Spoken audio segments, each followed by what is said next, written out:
Direito penal, princípios limitadores. Continuando os estudos dos princípios limitadores do direito penal, vamos falar agora do princípio da ofensividade, também conhecido como princípio da lesividade. Esse princípio é a base do princípio da intervenção mínima, que também é chamado de princípio da necessidade. Sua base histórica data de 1789, quando foi inscrito na Declaração dos Direitos do Homem e do Cidadão, do seu artigo 5º, quando fala que a lei não proíbe senão as ações prejudiciais à sociedade. A função desse princípio é proibir a incriminação do perigo abstrato, que são as atitudes internas do agente, as condutas anormais que não afetam o bem jurídico, o simples estado ou condição existencial, a conduta que ofende bens não existenciais, ou seja, a moral, a ética, a religião, dentre outros, a conduta que não atinge terceiro e a conduta que ofende bens existenciais dispensáveis à sociedade. Todas essas condutas não devem ser incriminadas. E é importante apontar que a atitude interna, as condutas anormais que não afetam bens, ou mesmo simples estado ou condição existencial, ou condutas que ofendem bens não existenciais, como a moral, a ética e a religião, são a base do princípio da exclusiva proteção dos bens jurídicos. Portanto, onde não há bem jurídico a ser protegido. Assim, podemos fazer uma distinção clara entre o princípio da exclusiva proteção dos bens jurídicos e o princípio da ofensividade. O princípio da exclusiva proteção dos bens jurídicos proíbe a tutela de valores puramente morais, éticos, religiosos, ou seja, imateriais. Já o princípio da ofensividade, ela limita o interesse a perigo concreto e ou dano a bem jurídico existencial.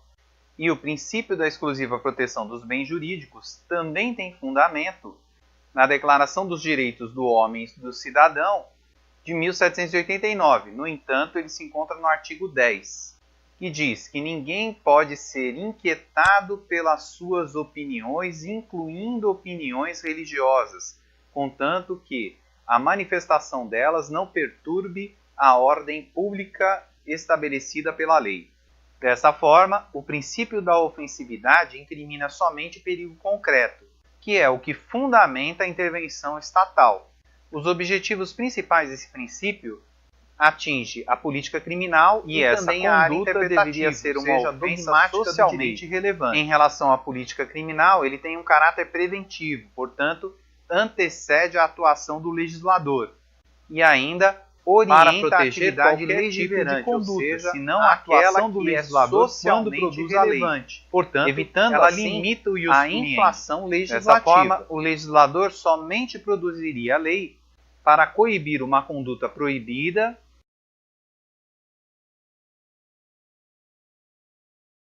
assim, por força desse princípio, não é qualquer tipo de lei que pode ser produzida pelo legislativo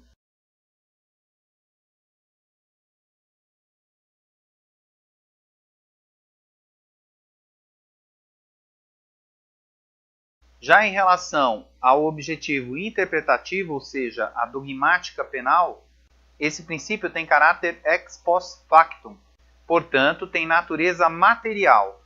Assim, o juiz deve observar a lesividade indispensável ao bem jurídico para a aplicação da lei penal.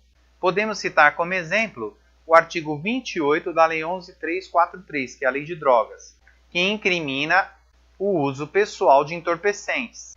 E nesse particular, para Zaffaroni, esse princípio deveria ser aplicado, não devendo ser essa atitude de consumo pessoal punida.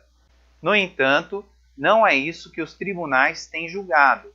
Dessa forma, como já falamos anteriormente, existe um recurso extraordinário 635-659 que se encontra em repercussão geral e está para ser julgado em abril desse ano, que busca julgar a constitucionalidade desse artigo 28. Assim, a discussão da aplicabilidade do princípio da ofensividade não é tão simples. E caso você tenha o nosso livro, poderá clicar nesse link para acompanhar o julgado direto no site do STF, ou mesmo ser direcionado ao artigo 28 para sua leitura.